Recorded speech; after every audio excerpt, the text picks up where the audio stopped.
Let's dig in, guys. We have some fines. We had some in Europe, some in China too. Two separate stories, but still a conversation piece to be had. We had Jojopyun getting fined, so they had the penalty tracker, boom. Movistar KOI, warning, plus 5,000 euro fine. Karmine Corp, warning, plus 5,000 euro fine. And then Jojopyun, warning, plus 2,000 euro fine.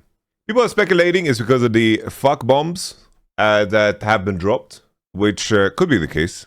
Riot has positioned themselves in a way where they are not going to make it public, or they're not going to, talk about why. There was a Sheep Esports interview here with Artem Bikov. I spoke already a bit about the Twitter drama and my view on it, so I'll focus on the show match. I think it was a great idea if I'm going to create the show match content to make the show more exciting. So it was a great plan. Then things happened. I think your readers know the concept of what happened online. We did have to work hard at last moment to move things around. I want to truly appreciate the work behind the scenes of everybody who put in there to adapt on the fly. So basically, it seems like the fine towards the teams was in context of that circumstance, where the teams talk shit about each other on the timeline, which honestly, I couldn't care less about. Look, banter and some degree of trash talk is part of sports. It's part of what makes watching the broadcast exciting. At the same time, there are clear lines and clear boundaries that everybody should follow. The fans, the pro players, rioters, everybody in our ecosystem. And the bar for behavior, in my opinion, is even higher for people in the ecosystem because we are examples that our fans should follow. I don't know. I don't think it's clear. And then, to your question, the whole process around compliance and investigations for all cases remains confidential.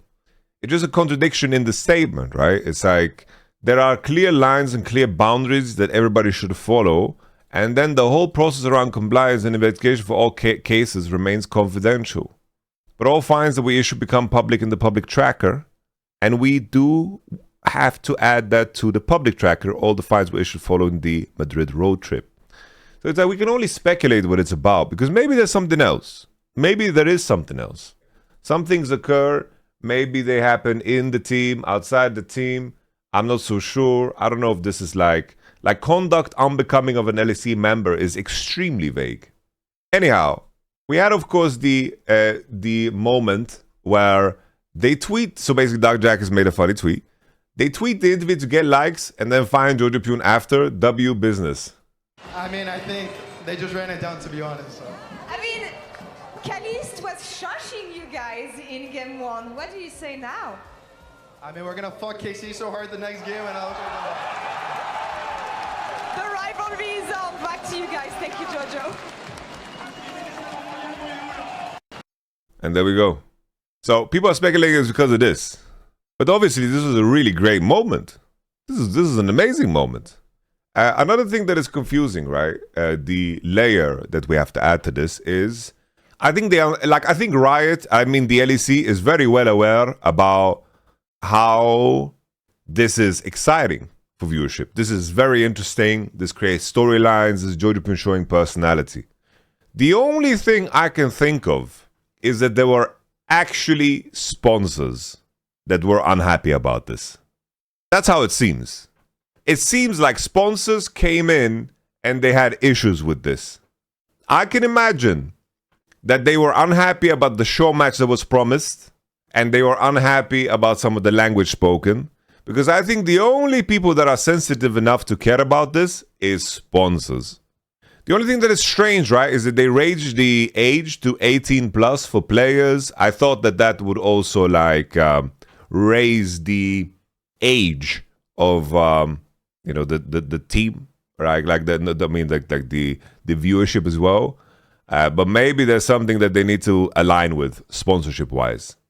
They usually to comply with certain broadcast ratings, you're allowed one F-bomb, you're allowed one swear word. And you need to choose that very carefully, like Cade rule during the World Finals.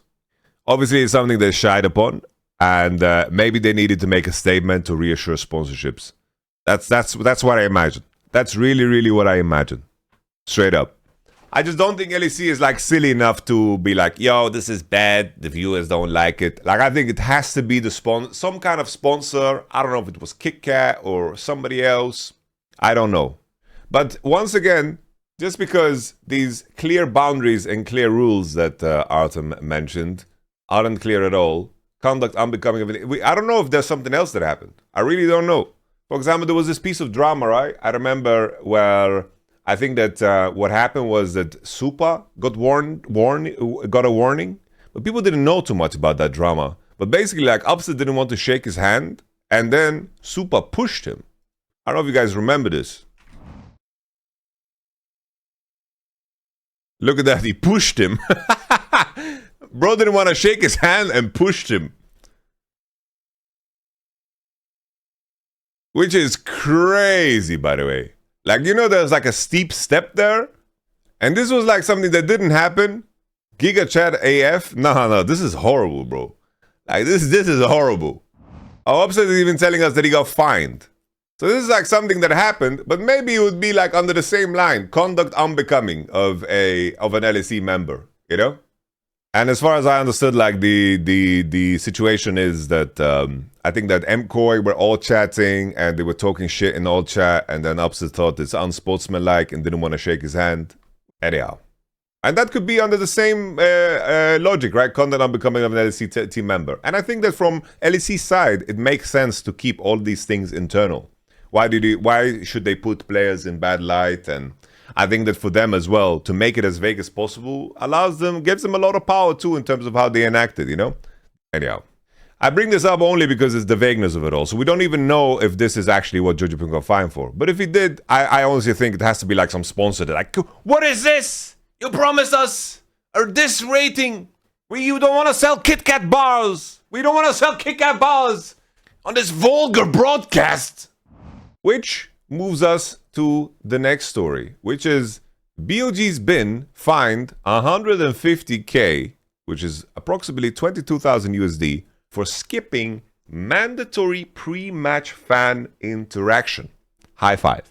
So basically, as the LPL fans pay for their tickets, they're in the front row, the players are walking out with their hands stretched out and they high five. Woo! Boop, boop, boop, boop, boop, boop, boop.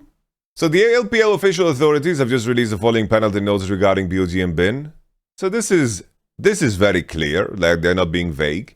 Bin failed to fulfill his on-stage interaction obligation as required by official matchday protocols. This conduct violates the professional standards expected of an LPL player, disrupts the standardized operational order of the competition, and has negatively impacted the viewing experience and enthusiasm of the audience.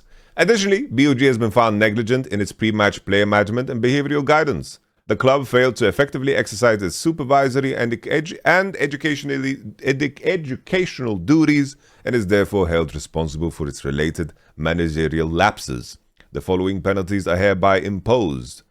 On player Chen Zebin, ID Bin, Binga, a fine of 150 RMB, a public reprimand, and a mandatory order to participate in corresponding training and educational programs. Bro, they have an educational program on how to high-five fans? That's crazy. On BOG Esports Club, a fine of 50,000 RMB and a public reprimand. Damn. So if we do the math, this is like what? 7,000 USD. So, a LPL insider, TTTTTUC.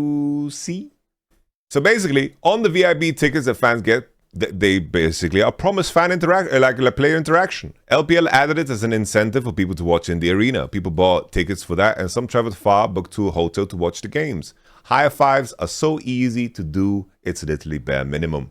And so basically, it's like, this is promised. Probably those tickets are expensive as fuck, by the way, to be in the front row, where, like, you know, like where like the people are like holding cameras and doing the high fives. Like, they're probably paying a shit ton of money to be in the front row. Like the financial structuring in the LPL is very different from what we experience in like in Europe or whatever. Their arenas are massive for like regular games like these, you know, like they are really, really big. Also, he got fined, not used, so don't be concerned about how much the fine is. He makes on average 10 million. I think this has nothing to do with it. Like this, who cares? I think it's always a matter of principle before anything else. But if he just refused and he got like told to do it and then he didn't do it anyway, you know, like I think that's just I can understand, you know, I can understand. I think this is like him getting fined. I can understand it, like especially if this is what they are selling. That's why, you know, the KC MKOI thing that went down, I think the worst part about that, I didn't care about Ibai calling KC shit or whatever. I couldn't care less about this. Nobody should. The problem there was that there were fans in the arena that were promised a Ibai versus Kameto show match. And they showed up. And maybe they gave up something else. Maybe they traveled. Maybe they paid hotel. Maybe they whatever, you know. Maybe they did something really, really nice, you know. Keep in mind, this fine could be tied to, like, what if the fans actually made a stink about it, you know? Maybe they straight up complained. Maybe they wanted their money back. Maybe they had to pay the money back. They were promised something and they didn't get it. It's like maybe like there was 20 fans. They're like, I came here to high five Bin and I wasn't allowed to. And we're going to complain and we're gonna make a lot of noise about this. And it's like, we're gonna make you whole. We're gonna pay you money. We're gonna fly you out. We're gonna put you in a room with Bin. You're gonna high five him all you want, and we're gonna make it okay. And that maybe that's the training that Bin is gonna participate in. I remember when a fan spit in his hand before a high five walk out like that. Jesus Christ. Honestly, that's like my worst nightmare, by the way. I feel like a lot of these esports things, it's like one accident away from, you know, everything changing, you know? I personally, you know, like, if I'm about to play, I would like my hands to be like a very specific temperature. I wouldn't want anyone to fuck with that mojo, you know? Anyhow, I got a warning once for wearing a baseball cap. And you know where I wore this cap? It was in the Fnatic office.